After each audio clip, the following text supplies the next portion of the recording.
Thanks for taking the time to download this Negotiating with the Power of Understanding live podcast, created for the Knowledge Network of Thunderbird School of Global Management. To find more information on how to be an effective negotiator, please visit Dr. Karen Walsh's online educational series on Negotiating with the Power of Understanding at knowledgenetwork.thunderbird.edu/Walsh.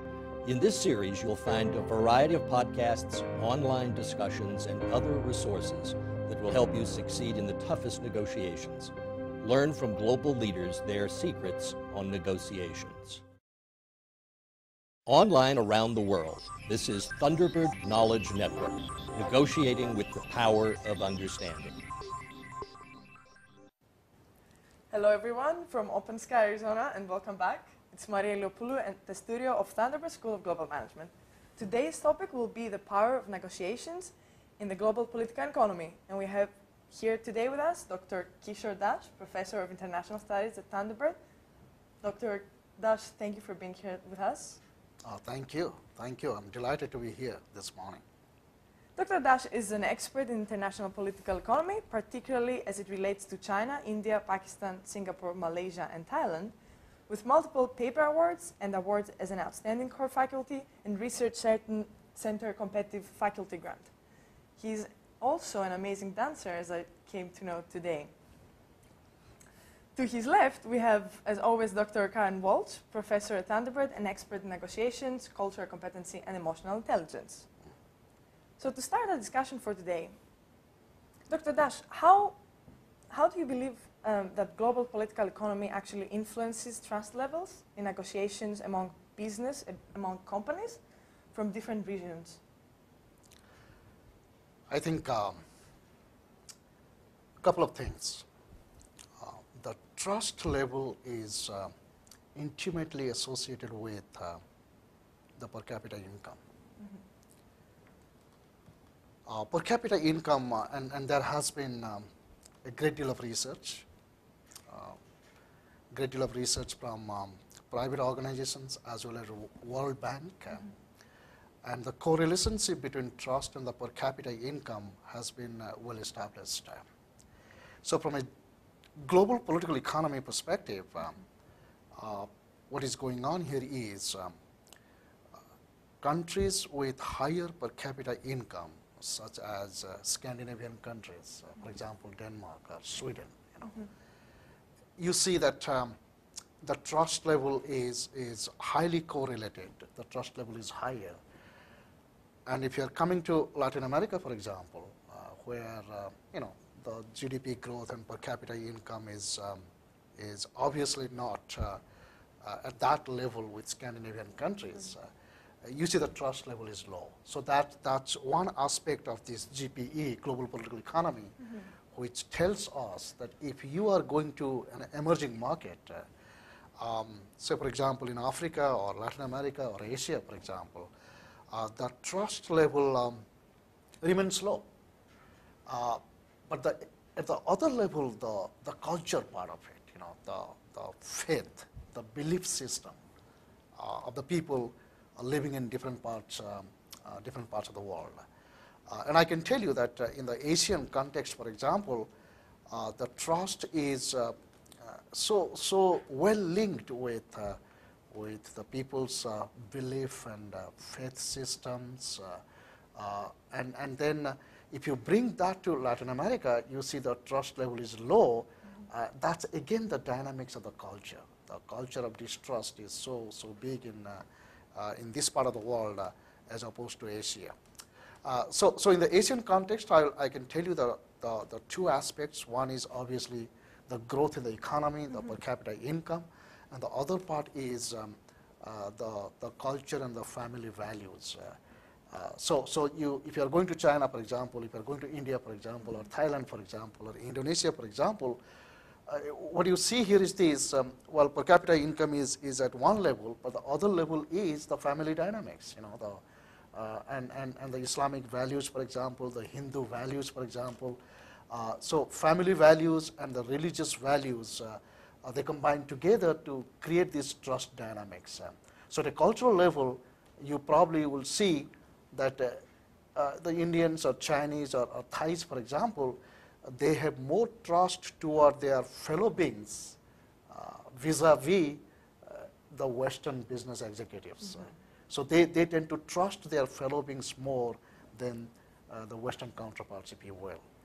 So from the GPE perspective, to answer your question in short, I think the per capita income is one issue, but here the culture trumps even that growth dynamics, if you will. So from your experience, what mistakes have you seen that Westerners make when they try to negotiate and work together with some countries in Asia? I think the most, at a fundamental level, the most important mistake that Western executives tend to do is this so-called deadline orientation. You know, obviously we all go from the Western countries to negotiate and strike a deal with the people and the business in that part of the world. But anytime this deadline comes up, that within certain time limit you have to get the deal, that is something that I always say, don't go by that. That's one aspect, the deadline orientation. Flexibility is the key. The second thing is, well, patience is a virtue, and in fact, you know, we all preach that, you know, but if you go to Asia, for example, and that includes all these big emerging markets like India and China and Indonesia, you know, patience, and there is no substitute for patience. In fact, you know, you got to be really patient enough to strike a deal, because you know, what you will see there is people tend to be a little slow, and that slowness is built into that culture because, you know, they really don't trust this factor of immediate executions or the deadline orientation. That's something one has to watch out. And the third important thing I will suggest here is, you know, if you don't succeed at your first instance, but that's not a failure. And one of the things I have seen here is, you know, when we go there with a lot of expectations, meaning the Western executives, they go to Asia, and you know, they think the negotiation is not going well, or maybe the first project that they are involved in did not produce the outcome that they expected for, and suddenly, you know, a mindset, we failed. But that is not true. In the Asian context, you know, I always talk about a concept called follower. Follower spelled F-A-L-L-U-R-E. And follower naturally means, you know, you fall. You know, you go up and fall. And this is a typical analogy I use. You know, if you're sort of climbing the mountain, right? It's pretty natural for you to fall. But that fall is not a failure. You know, in fact, the fall is an essential step to succeed. And that is where I always say, first time, if you think negotiation is not going the way, you know, you have planned for, don't fall a victim to that thought process that you have failed. You know, that's quite natural. Persist, keep working on that. Ultimately, success is yours. This is very interesting, Professor, because both of us come from political science and international relations. Absolutely. So we're really schooled in the world of knowing where the structural power is, why history, why legal traditions, why religion, how social systems impact culture and impact how business can be done in this region. And I think we both have learned that over time, knowing a lot about all of those components help us understand how to negotiate in those areas, but it also teaches us even more of the humility of understanding the human spirit within that particular country culture or acculturation. What have you learned about how important relationships are in the kind of areas that you work in? Because it isn't so much a task focus, but it's really looking at how do I build trust and understand working relationships so I can do business in this region. Because sometimes we can't use the law, for example, to control or to maintain the agreements that are developed. What have you learned about relationship building and how that's a critical skill? No, that's a wonderful question, Professor Walsh, and I know that you are such an expert in that area, but you really touched the nerve of the issue. If you want to succeed in the context of Asia, relationship is the key. And relationship is the key. Why I say this, all said and done, some of the countries have really gone ahead, and some of the countries are demonstrating what I call a paradox of development, meaning both Western development and then not so developed. So it's a paradox of development. In this particular context, if you do not build a relationship with your business counterparts, I do not think how you will succeed in that environment. So relationship is the key to your success, and you really touch that center point. And I can give you numerous examples when a relationship has actually saved so many projects, from going down the drain. And one of the things I always say is, say for example, the first time you did not achieve the desired success that you've been expecting, and you think that project has failed. But in the process of your negotiation, you have built a relationship with your people. Those people don't forget it so soon. And when an opportunity comes next time, they are these relationship built. They remember. They remember you. They remember you. And the first thing they do is they contact you. You know what? There is a next project or a second project coming up, and then would you be interested? So this is what you mean by patience is a core competency, and that patience to stay in the game or stay in the relationship. And this is what I see as a core competency that we need in order to build toward better understanding of the situation. Exactly. So that you would say is a fundamental ability, is to have this patience. Absolutely. And to be able to understand. Absolutely. Absolutely. Dr. Dash, I was just wondering, do you have any case examples that you can share with us about a company, a Western company that went in the emerging markets and actually managed to build relationships in such a way that helped negotiations and that moved into a more win-win situation for both parties? No, that's great. I mean, I can give you one of the recent examples. Just last year, actually, I was advising a kind of a startup company who went to Shanghai in China. They are Wisconsin-based. So they went to Shanghai, and they were actually the refrigerator. They build refrigerators. So. And obviously they did very well, and they've been there for the past couple of years. And in fact, given China's supply-demand dynamics, they were doing really well. Demand was so high, and they were doing great. What happened here is this. Just last year, the Shanghai administration came back to this particular company and told them, you know what, Tuesday, Wednesday, Thursday, we will not be able to supply electricity to your factory. And this is a typical labor management, and I guess Professor Walsh knows it so well. This is the dynamics of face that I call, how face is so important in that cultural context. So now what happened here is this: when the Shanghai administration came back and said, we cannot supply electricity to your factory, you can imagine, right? This is a refrigerator building factory, 3 days gone, right? Yeah. What do you do?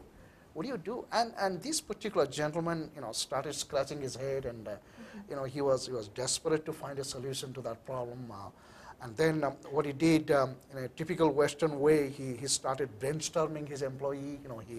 He started calling all the employee to his conference room and asked for the feedback from the company, from the employee. How to deal with this situation. I mean, we have such a inventory list, and we need to supply that kind of refrigerator to our clients. So what do we do? he really did not get any kind of concrete positive feedback from his employees. So he got more exasperated, frustrated, and totally desperate situation. So he was sitting in his office, and then I was trying to talk to him what to do and what not to do. And then when I spoke to him, I said, why don't you ask your employees to come on a Saturday and Sunday?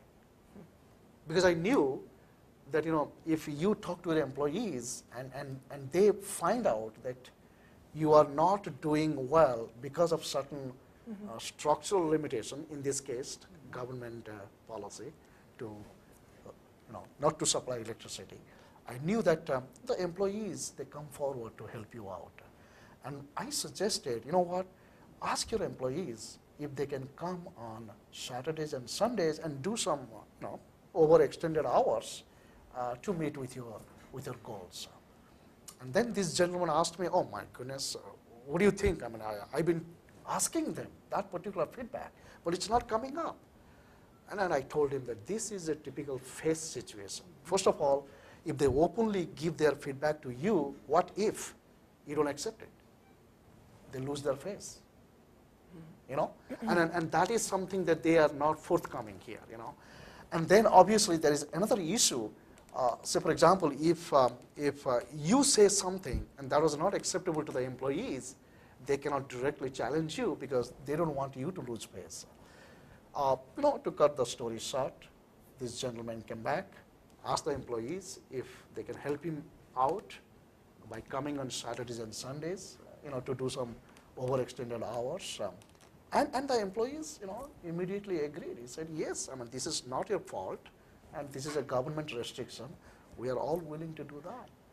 And he actually implemented that particular policy, and I'm happy to report they were able to meet with their goals, and they could succeed.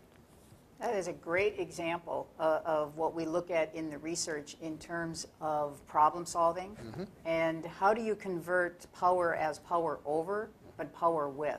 Yeah. So as he looked at having power with others and using the skills of inclusion, because you said that they needed to feel included, they needed to feel respected in order to actually disclose information.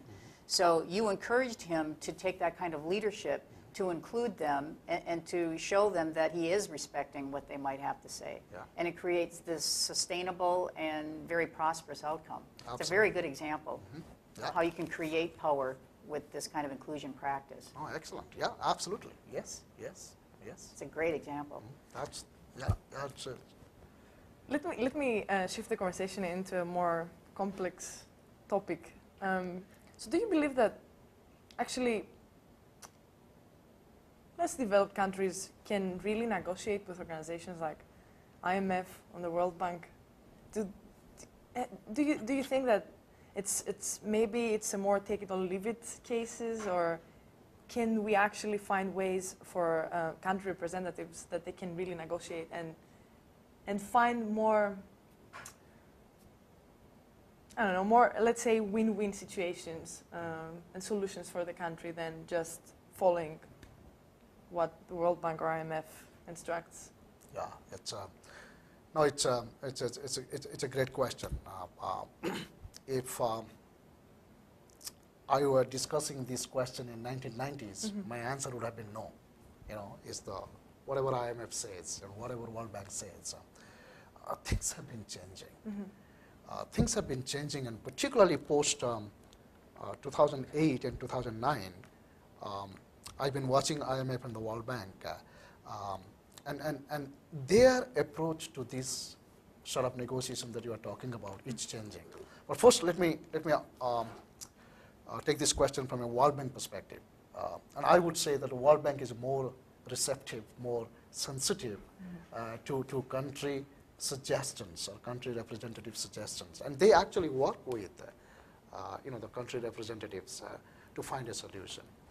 So I would definitely say that the World Bank will be more receptive and sensitive to ideas and suggestions coming from the country's concern. IMF used to demonstrate a kind of insensitivity, if you will, to this kind of suggestions and ideas coming from the developing countries. Because IMF mandate was different, IMF objective was different, and they were interested in a very short-term balance of payment kind of situation, and they were never development-oriented as opposed to the World Bank.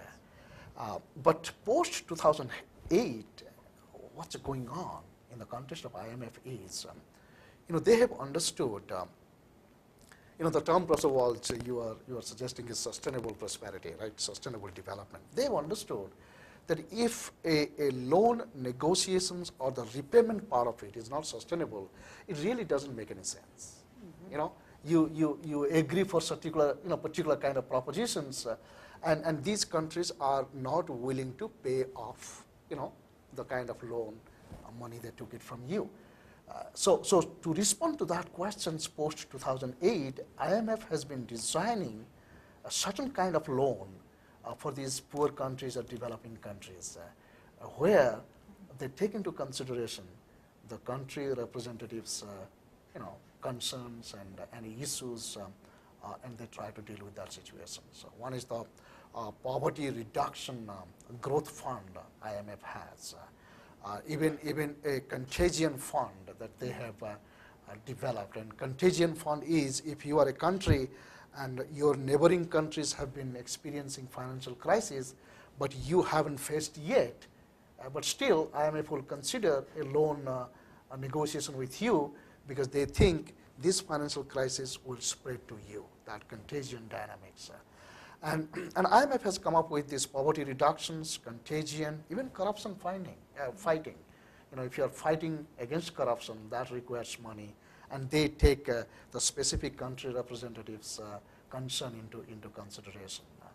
And then they have 0% rate of interest in providing loans to those poor countries and developing countries. So I would say post 2008, there has been a change in the landscape of negotiation between the IMF and the developing countries that we are talking about.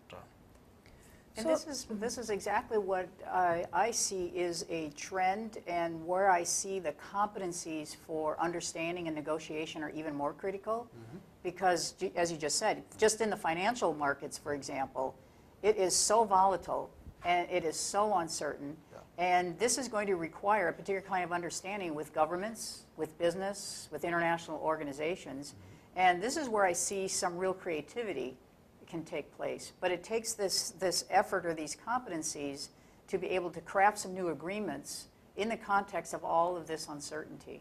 And you're showing that the structure now is demanding for different approaches to the negotiation. Not a win-lose, take it or leave it strategy, but to develop some prosperous and sustainable agreements that could actually solve the interdependent problems between the financial markets, development, all of these pieces. So I see that this is a real trend right now in terms of developing different and stronger negotiation skills within the context of more volatility. Absolutely, absolutely. So if Excuse me. if we try to think of countries that are actually in a crisis, or their economy seems to just completely collapse from mistakes of the country representatives. Excuse me, yeah. How do you suggest that? What do you think the country representatives can see that they can bring in the table as their own power in the negotiations, so they can actually talk and not demand, but like ask for something? How can they? What is the value they are going to bring in negotiations that they can say, hey, this is what value I can bring, so help me out here. What mentality should they go with? What is it there for them? Yeah. Again, excellent question. So that's great. I typically say, the GPE in GPE world, life is unfair. So if you're looking for a fair distribution of power, you really don't get it. So just to answer your question, and then what do I mean by the fairness here is, the big countries, meaning big-sized countries, big population, countries with big population, they tend to exercise little more leverage in these negotiations than a small country, for example. So three things. One is the size matters, population matters, natural resources matters. And what is happening here is this. If you take an example, countries like India or South Africa or even Brazil and China, So when they come to this negotiating table, they bring with them this leverage of market size, for example, big market, right? Large natural resources. And of course the population, not only population, but also upward mobile population. So that market size is very important. So those countries, if they have a crisis, IMF or World Bank that you are talking about, they tend to respond to that crisis much faster. But if you are a small country and without a big market size and population and natural resources, that is where this power game is played, And what I would recommend is, and it's pretty unfortunate, and that's what I say, life is not fair, So these small countries, they don't succeed that much as these so-called relatively big countries. Even a country like Nigeria, I have seen, Russia, for example, So despite all kinds of problems, corruption being one of them, despite all kinds of problems, they tend to get more faster response from these multilateral institutions, as well as some of the greater powers, if you will, than the small countries. But that's one of the aspects of this GPE.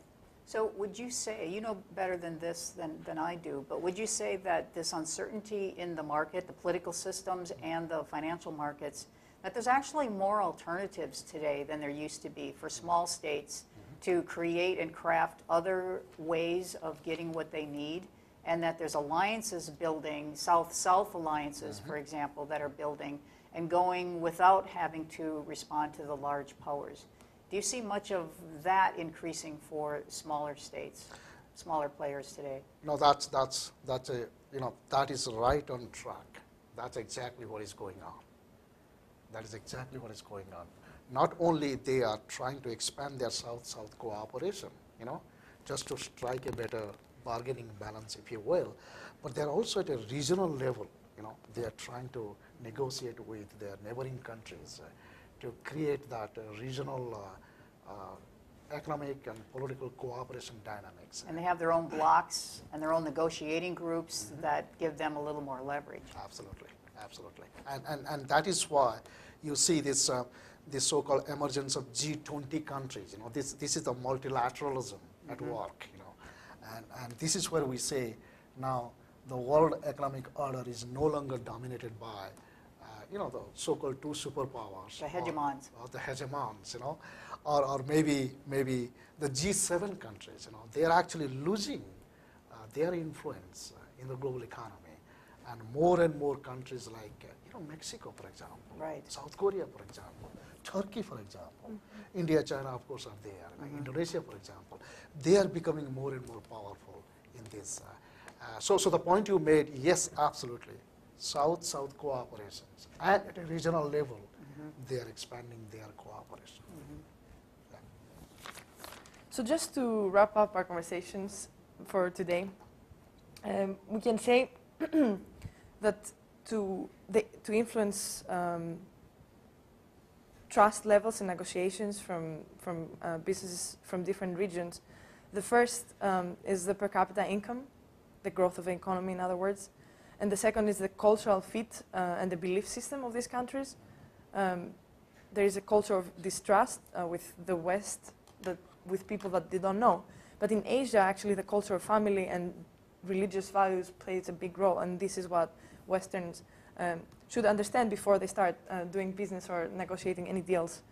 So some common mistakes that we've noticed in Westerns when they try to negotiate there is first the deadline orientation, that they focus more on just to get the deal as fast as possible, but it's better if there is some flexibility and build more relationship.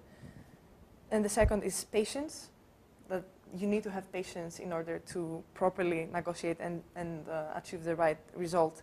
And the third is there's a give-up mentality. If you fail once, you give up. But in the contrary, if you have this faller concept, you fall once from the mountain, but then you jump up again, and then it's going to work. The relationships are key, and people actually remember you in the end, and they're going to contact you later, even if for that project it didn't work out. So just another tip is how important in these cultures is the face saving, both for themselves and consideration for the other person. So if we have that in mind, we can understand and actually negotiate more and openly propose to the other party that, you know, could you help me in that? Yes, I can do, and then the result is going to be a win-win. Post 2008 and 2009, IMF and World Bank, we've noticed that they actually changed a mentality, and they're being more open in negotiation and getting country suggestions. So for country representatives, sustainability is important for these institutions. So if we understand how important size and population and natural resources are in striking deals, and how the power game starts evolving around these three topics, we can understand how we can better leverage in negotiations. So through regional unions and through Southern unions, we can actually become stronger and achieve a positive result for our own negotiation. Thank you very much, Dr. Dash, for being here today with us. Thank you. Dr. Walsh, as always. Thank you. And see you next time. Thank you.